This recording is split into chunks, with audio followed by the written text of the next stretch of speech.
What's up, everybody? Welcome to Podcast Now. I'm Alex, and another car video for you. Don't worry, not kidnapped, just waiting for my daughter to get out of school. Had to do kind of a rushed reaction here, even though it's hours late. That's just my life. Let's talk a little bit about this Nintendo Switch 2 situation. Now, look, I actually thought it was an awesome show. I want to get that out of the way. I actually think, the $450 price of the Switch 2, I thought it was going to be $400. That was my prediction. I did a video on yesterday. $50 more. Not the end of the world, okay? What's coming at launch, the third-party support is killer. I mean, they did a really, really good job. So what I'm about to say, what I want to kind of tear into, has nothing to do with all that, okay? I think it's a reasonably priced console. Could be better, but it's not like $550 or anything like that. $450, and again, pretty solid launch lineup. Mario Kart World, of course, incredible. Donkey Kong, lots of other stuff coming later on.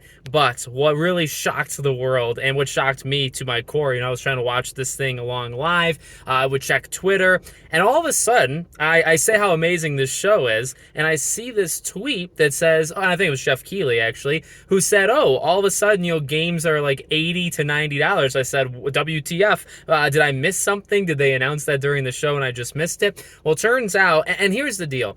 It feels like it depends on the game. I think the story is not yet all the way told. I don't know exactly the phrase I should be using there.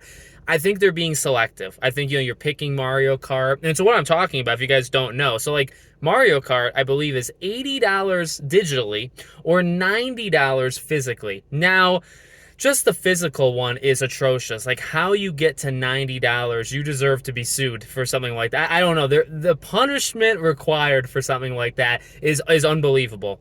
So $90 is unreal, but I feel like it's only for Mario Kart, because you look at Donkey Kong, I think Donkey Kong is 70 and 80. So Mario Kart is 80 digital, 90 physical. Donkey Kong is just taking $10 off, 70 and 80. The third-party support, like you got Yakuza coming, you got, Cyberpunk coming, you got a lot of games coming to Hogwarts Legacy 2, or Hogwarts, I was going to say Hogwarts Legacy 2, it's coming to the Switch 2. You have all of these games coming. I don't know how many of them actually have price points yet, because so many of them, aren't coming at launch. Some are. I think Yakuza 0 actually comes at launch, but, again, to my overall point, are they being selective? Is every Switch 2 game going to be 80 and 90? Well, no, because, Donkey Kong already breaks that trend. But I honestly did not expect Nintendo to be the ones to do this. I actually think that's what's most shocking to me is, were we prepared, for a world like this where, we were going to get prices raised? Yeah, we were all kind of ready for GTA to do it. Well, ready as in none of us really want it, but we know it's eventually going to happen, right? GTA was probably going to come out there and raise the price $10 or so. Well, it's ironic because, Nintendo does it first, and this it sets such a terrible precedent. You think about Ubisoft, you think about PlayStation, you think about Xbox, any of these companies. I mean, how you can kill physical games off faster, I don't know. It's actually a good challenge, because they did it so well, right? $90. Who's going to buy a game physically for that? Who's going to buy Mario Kart for $90? And the answer is very few. Like, I understand it's Nintendo. I understand Mario Kart sells 50, 60 million units. I mean, like half the Switch owners, including myself, owns Mario Kart 8 Deluxe. But to do it for $90, to raise it $20, it's unreal, especially in the world we're living in now. I mean, everybody's got their own situation. Money means something different to each person, but like, the world's struggling. We are not living in the most prosperous time. We're like, this is a tough couple years we've been living through, many years actually, and it doesn't really seem like it's turning around anytime soon. So to raise prices that much physically, digitally, they're also doing it, because it very much seems like they have raised their digital prices up by 10. So, you think to GTA, you think to, I made the joke on Twitter, what about like the next Assassin's Creed? You don't think Ubisoft's going to try this? It's pretty much everything we talked about with GTA, only now it's Nintendo that did it first.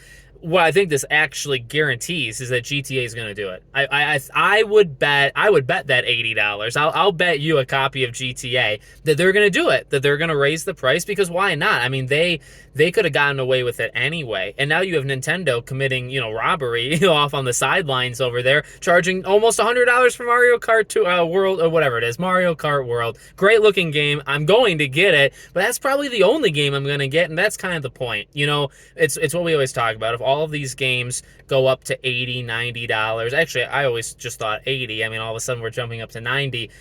Again, killing physical games faster than I could ever imagine, because nobody's going to jump up 20 bucks. Who goes out or who goes on Amazon or whatever, and you're going to buy a game for 70 and all of a sudden it's 90, and who's going to make that jump? You're already asking for a lot, jumping from 60 to 70. Firstly, there was that jump, right? We already did this. We already jumped from 60 to 70. We are about to jump from 70 to 80, and then some companies on some games are just going to decide 70 to 90 for physical. So physical, I think, is dead. Even myself, being a preservationist as I am, I'm not going to buy, what game am I going to buy physically that's that price? I'm not buying any Nintendo game that's $90. That's just not going to happen. So I guess I'll spend 80, and I'm going to be very selective. Like, I want Donkey Kong. I probably am not doing that. I'll probably get Mario Kart and call it a year, because what are you supposed to do, right? So that's the situation. It sucks because, like, they had a great show. Like, I was really impressed by their show, okay? And I thought they did so much right. But not even to end it like that, because I think they announced it, like, after the show. That was a smart move, because that show, I think, would have been, like, downvoted to oblivion. It's just how they know what they're capable of pushing. It's everything we said for GTA. Certain companies, I think, are aware of what they can get away with. And Nintendo and Mario Kart, they're definitely one of those, right? So I guess this is the situation that we live in. I wonder how well it's going to perform. We'll see what happens. We'll see if we can even get the Switch too, by the way, with scalpers and all that jazz. So let me know what you guys think in the comments. Make sure, as always, you're subscribed to the channel, bell icon turned on, and I hope to see you all on the next one.